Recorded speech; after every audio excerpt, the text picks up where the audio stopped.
It looked like rain. I could feel it in the air. And even though there was only an overcast sky, and not so much the heavy clouds that Sembia usually showcased before a good rain, my intuition told me it was going to rain heavily. We had just crept up to the copse of cypress trees that Ali was going to climb. I had been successful at distracting the captain of the guard, albeit just barely. I had only just managed to escape being a dead person by an inch, indeed an inch of steel, that had only grazed my left bicep, as the captain had tried to run me through. I knew I had to get him away from Ali, but when my first distraction didn't work completely, I knew I'd have to try again. The first time I attempted to sound like an animal, shaking some bushes and trotting away from them like an imbecile. When the captain didn't fully commit to following me, I had stealthily crept around to a position off behind him a ways, but just as I was about to mimic an animal once again, I had a momentary lapse of dexterity. A limb from a dead tree in the underbrush snagged my boot, and I fell hard into a thicket of brambles. The subsequent pain, mixed with the brambles, which grabbed and caught on every last bit of clothing, had caused me to thrash about to get myself out of the thicket, quickly enough not to be caught dead to rights by the captain. This caused the captain to march on me with full haste, sword drawn, and I had to run as hard as I could, just to escape the swings of his blade. As he attempted to kill me, I managed barely to get to a small, open area, and drew my cutlass. He had paused then, not expecting a fight, and I didn't give him one, even though I wanted to test my skills and see if I still had what it took to defeat a swordsman of some prowess. But I then realized that our entire mission, and any chance of obtaining the Orb of Finality, would be dashed if I got into a full-on sword fight. So instead, thinking quickly on my feet, I took a ball of powder the wizard Vare had made. He called them instant midnight balls, a name that I liked a lot, for it fit perfectly, and I threw it, as hard as I could, at the captain's face. He attempted to bat it away with his sword, and while his level of skill was very good, it was not the outcome he'd expected, for when he sliced the marble-sized ball in half, the powder within burst forth, and a cloud of magically imbued, toxic sleeping agent engulfed him, torso and face, rendering him immediately unconscious. From what Master Vare had told me, the midnight balls would render a 200-pound individual unconscious for a period of 3 hours if they were left undisturbed, and then, once they awoke, they wouldn't be able to function normally for a full day, and would suffer from migraine headaches and nausea for that entire span. So, being satisfied that the captain was no longer going to be a problem, I dragged his body underneath a heavily overgrown area nearby, covering him with his cloak, then branches and leaves until he was sufficiently hidden from view, not forgetting to take what valuables he had on his person, which included a finely made necklace of gold, and nearly a month's wages inside his coin purse. I left him his sword, and a fine dagger he'd kept in his boot, for both looked to be made to fit him, and were likely badges of office, which would be hard to fence anyway. And as a man, I couldn't take something he'd worked very hard to get and was very proud of, likely, without damaging what honor I had left, for he'd shown no fear, and indeed, had shown honor when he'd turned to face me, for when he'd looked me in the eye, he stepped back a pace onto his hind foot, which was a formal declaration of intent between swordsmen. Only those who were trained in the old ways, the honorable ways, did that, and when he'd looked into my eyes, I saw an honorable man there. In another life, we might have been friends. After leaving the captain in his hidden spot, I made my way quickly and quietly back towards the cypress trees, where Ali would be waiting to rendezvous with me. Of course, she was there, in a deep shadow, next to the tallest of the 3 cypress trees. The Hewlands' mansion was just a rock toss from my position, and only a short leap from hers. There were likely going to be a few other folk about, but as of yet I'd spotted no one. When she spotted me, she put a finger to her beautiful lips, motioning for me to be quiet. Then she signed to me with haste that a sentry was just off to her left, obviously out of my view, for I couldn't see him. I nodded, and then made my way, as quietly as I could, which was extremely quiet, around to a point near to the closest corner of the mansion. From there I could see the guard she was worried about, and he was very close to her, but hadn't yet spotted her. He was only a couple of arm spans away from her, but was distracted with a faulty tinder twig he was having trouble lighting. Then, just as I thought he was going to walk on past where OWLIE was hidden. He succeeded at lighting his match, and a light burst forth from it, illuminating the entire area near to him, including the spot OWLIE was hidden. Immediately I was alarmed, for anyone could have plainly seen her now, lit up like a damn torch. I had to act fast, and searched for a stone frantically, almost losing my cool. But professionalism won the day as I managed not to freak out. I found a good stone, and then found a spot to throw it that would make enough of a racket, not to alert everyone about, but just the guard. I tossed the rock, and it clattered off the cobblestone pathway, near to the mansion, next to a tall set of bushes, perfect and like clockwork. The sentry turned his head and called out to the darkness by the bushes. When he got no answer, he got curious, and made his way that direction, speaking to whomever it was he thought was there. I suppose he thought it was a fellow guard named Lars, for that was the name he said, and went on about how the shift was almost up, and so forth. I don't know about Lars, but it was true that the shift was almost up for the sentry before me. I crept up behind him and choked him unconscious, looting his body for valuables, of which he had only a key. But I took that, as it might be a key to something of value. He got off work early that evening after all, good for him.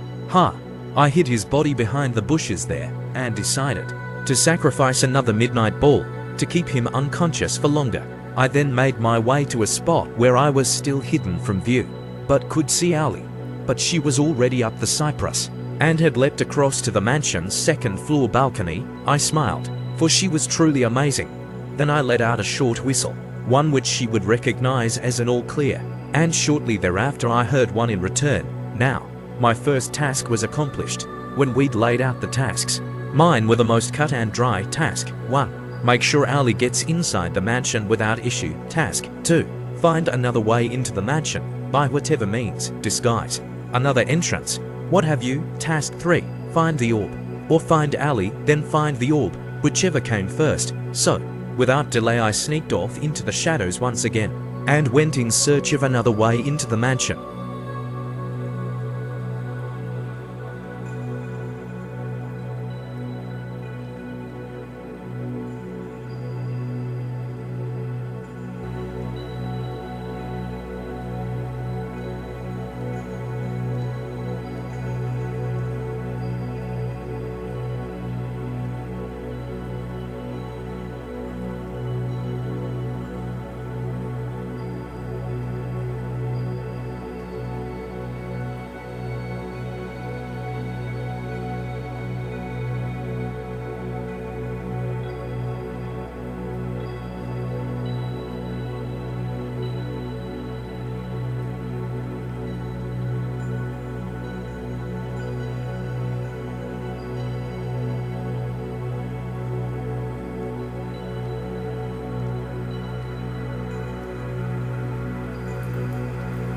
This strange onyx door was easy enough to figure out. I still had no idea what significance the door being made out of onyx had, but whatever it was, it didn't appear that it affected my business in any way. After returning Denner's all clear, I easily slid the onyx door open, about as wide as could fit my body if I went in sideways. It was just as I opened the door that the rain began to fall, thunder rolling from far off. I slid the door shut behind me as I entered, and then I stayed there, crouched, scanning the room I was in. Now, with my eyes and listening carefully, with my ears, the room itself was silent, but I could hear the night's festivities commencing from the level below me. From the sound of it, the selection process had just begun, as a quartet of stringed instruments began to play a pleasant, festive, yet somehow dark melody, and the sounds of hurrahs and huzzahs were heard as the guests of both sexes began to have a good time. In my mind's eye,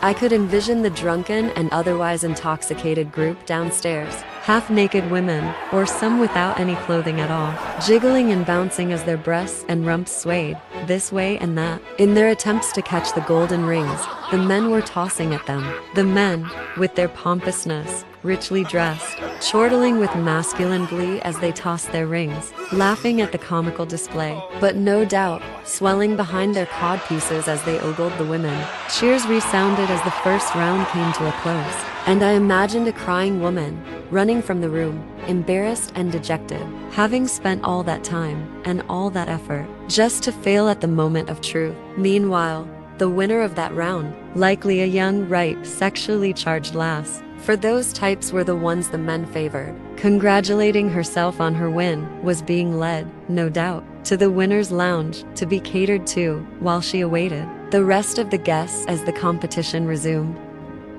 Convinced that the party downstairs would be sufficient as a distraction, I felt much better about my chances of success and remaining undetected. As far as the room I was in, it was a drab, fairly empty one. Aside from the love seat in the corner and a small wardrobe, I quickly searched the wardrobe, and to my surprise, I found a black cloak within it, and upon touching it to judge the fabric quality, I felt the telltale tingle of magic imbued within the garment. I put the cloak about my shoulders carelessly, for magical garments and items could be dangerous to the wearer. But my intuition told me this one was not. Immediately, I felt lighter on my feet, and stronger, as if everything I carried had suddenly become weightless. For an exact knowledge of the magical nature of the cloak, I would have to consult with the wizard Praesphere, but it seemed that it was a cloak of strength, possibly more. But I knew I felt stronger for certain. I crept to the door that led from the room to what I was guessing would be a hallway, and paused.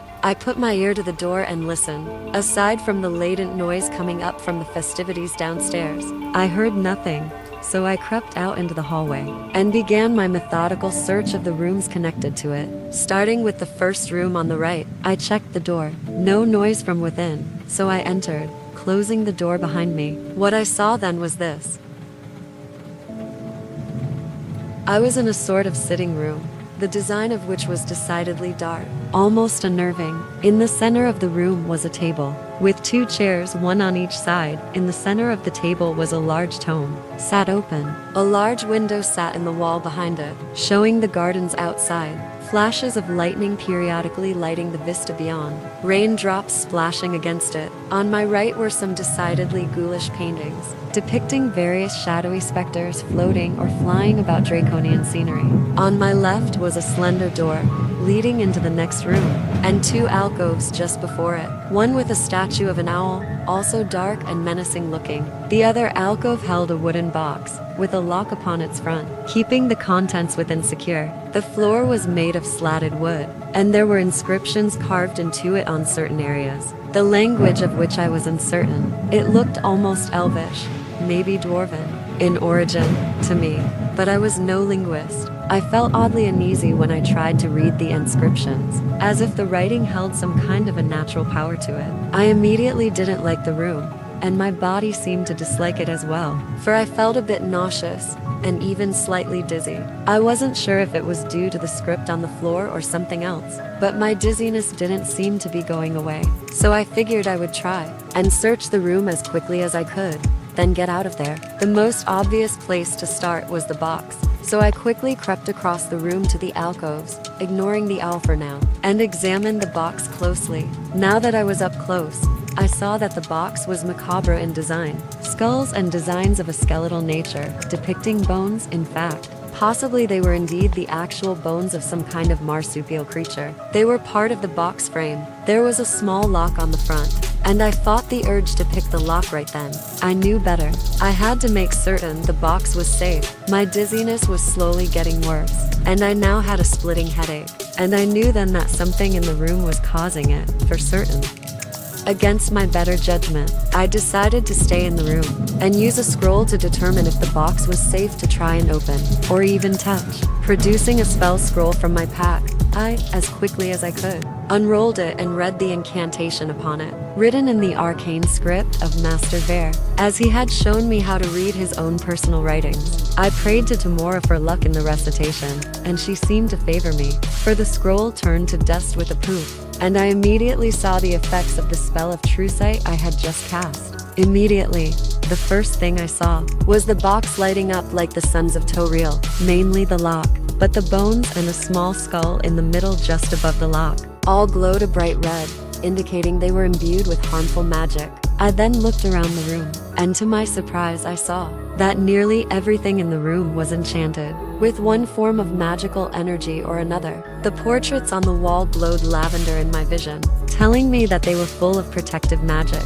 likely a magical trap cast upon them, or a ward against theft or possible destruction. The owl glowed a brightly hued blue, telling me that it was deadly to the touch, and the book in the center of the room was aglow with orange hues, indicating that it had area of effect magic woven into its very makeup.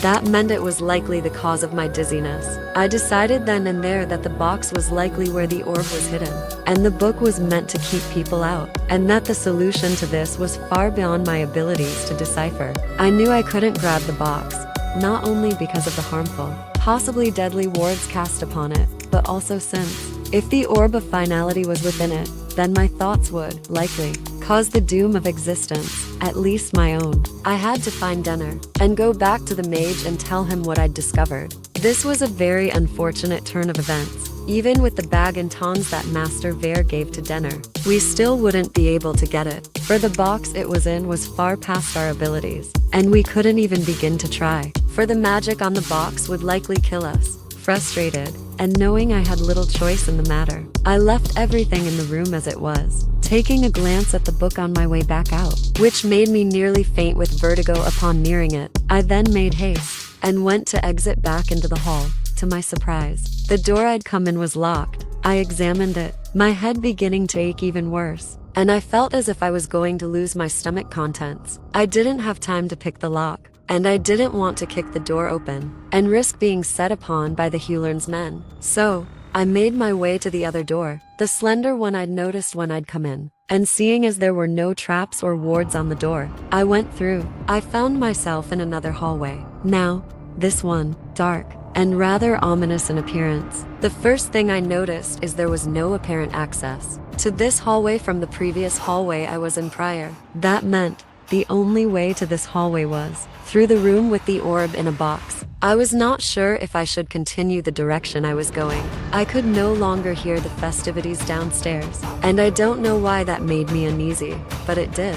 I decided I'd go back and try and find Denner, but when I turned to go back through the door from whence I'd come, I found it too had locked. Now I was beginning to become concerned. Why were these doors all one way? What manner of trickery was being done upon me? Was it trickery? Or was it a purposefully laid trap for thieves to fall into? Immediately I went into a mode which came upon me naturally. Whenever I would find myself in situations like that, I dropped into a crouch, slipping my long dagger from its sheath in the small of my back. I figured, God's damn it, if I was now stuck in this hallway, I would have to find another way out of there. And if the Hulern wanted to make it harder for me, then, well, I would have to use all the tools at my disposal to return the favor. So, silently, staying in the shadows, I crept down the hall. In my mind, I reasoned that if I left here, it surely wasn't going to be empty-handed. I moved quickly now, without caution, though still without a sound, and very alert. The effects of my true sight spell were still active, and would be so for another half a cycle, which was plenty of time. As I moved towards the far end of the hall, I could see that there were a number of doors which were glowing red, meaning harmful magic. Those were traps, and in my experience, when there are traps on a door, or down a hall, or magical wards cast upon a doorway, then behind that door was going to be found something valuable. I came upon the first of the doors, which glowed red in my vision. Stopping there, and examined it. It was a regular old door, nothing special about the doorknob or anything else. The glow was the only thing that gave it away. I pulled another scroll from my pack, softly speaking the incantation upon it. Poof! It went to dust, and the red glow began to quickly fade. I had successfully dispelled the magical trap. With stealth, I opened the door, peeking in as I did, then slipped through when it was just wide enough for me to slide in. Then I turned and closed the door behind me. The room was dark, no glow balls, no light, except for a faint flashing, as lightning came through what must have been a window behind me. Immediately upon entering and closing the door, I heard, and then felt, movement behind me. I whipped around, ready to slice, or stab, anyone who came on an attack, my slim dagger in my outstretched hand. My posture, that of a predatory cat. I saw then, my true sight spell assisting me, the room was a study, perhaps a mage's day room, or lounge. A gigantic window ran the entire length of the far wall, and through it I saw the Hulerns' hunting grounds. I have always had a knack for being able to see well at night, so for me, everything in the room was easy to see. A bookshelf lined the wall to my left, housing thousands of books, all arranged neatly. A desk sat in the far corner, next to the window, and in front of it there was a guard, facing away from me, rifling through it. It seemed that he didn't notice my entrance, and hadn't detected anyone there yet. So, staying low and hidden, I slowly made my way across the room towards him. He wore the livery of one of the Hewlern's personal guards, but he was obviously stealing from his master. He had a large sack over his shoulder, and was moving with the professional grace of someone who knew what they were doing. Closer I crept, and as I did, I went through the possible actions I could take in my mind. Firstly, and most likely, I could render him unconscious. That would take the threat away and allow me more time to loot the place. 2. I could go back and slip out the way I came in, leaving the guard to his own devices. I dismissed that as foolish. I wasn't about to let a high guard of the Hewlern go roaming about the same area as me, for a threat there would remain. The guard found a number of items he then slipped into his bag. Remaining fixated on the desk he was looting, I moved within a few paces of him. Then, having decided on my first option, that of knocking the guard out, I had to do it just right. Just at that moment, without turning around, the guard spoke. He said, "I know you don't really think I'm unaware of you. and he turned then, setting his bag down in the same movement. One doesn't just enter a room through a trapped and warded door without being noticed, especially in the guest mansion of the Hewlern. And especially not during the annual ball, which happens but once a year." And he smirked, resting his sword hand on the hilt of a fine, deadly-looking cutlass. He was tall and slender, yet I could tell he was strong and capable. He was handsome, with the high cheekbones of a Kalashite horseman, yet he had a decidedly Cormyrean look to him. He looked almost out of place in the livery of the Hewlern, as if he wasn't meant to be a knight. He had an almost roguish appearance, with that arrogant smirk upon his features. He reminded me of someone from my past, a boy, someone I'd known many years ago, who was very close to me when I was a young lady. He had died, having been run through the heart by a cutpurse from a rival thieves' guild, the Dusk Knives, who had caught him while he was alone, walking back to our guild house from a heist he'd just completed. The Dusk Knives had intercepted him, and he died defending himself, taking a stab right through his heart, killing him instantly. I frowned at the memory. "So, are you not going to speak up? Say something for yourself, woman. Why are you here, in the Hewlern's private chambers?" "I could say the same to you, sir," I said, standing up, resting one hand on my hip, my sword hand still holding my dagger. "We both know that you are hardly in here because you were stationed to guard this area, especially not tonight of all nights." And I sent him a defiant smile, looking him in his eyes, daring him to prove me wrong. "And what, miss, makes you think you know anything of the inner workings of the Hewlern's private dealings? I am a High Guard of Hewlern Geoffrey Thomas II, sworn by blood oath to uphold my grace's rule, under only his order. I don't answer to thieves from the rat-infested sewers. You are lucky I haven't already split open your throat. And if you do not become agreeable to answering my queries, that will be my next move. So, if you value your life, please, do not test me." And while his expression wasn't menacing, I could see in his eyes that he meant what he said. I took a step or two back towards the door and said, "Fair enough, sir.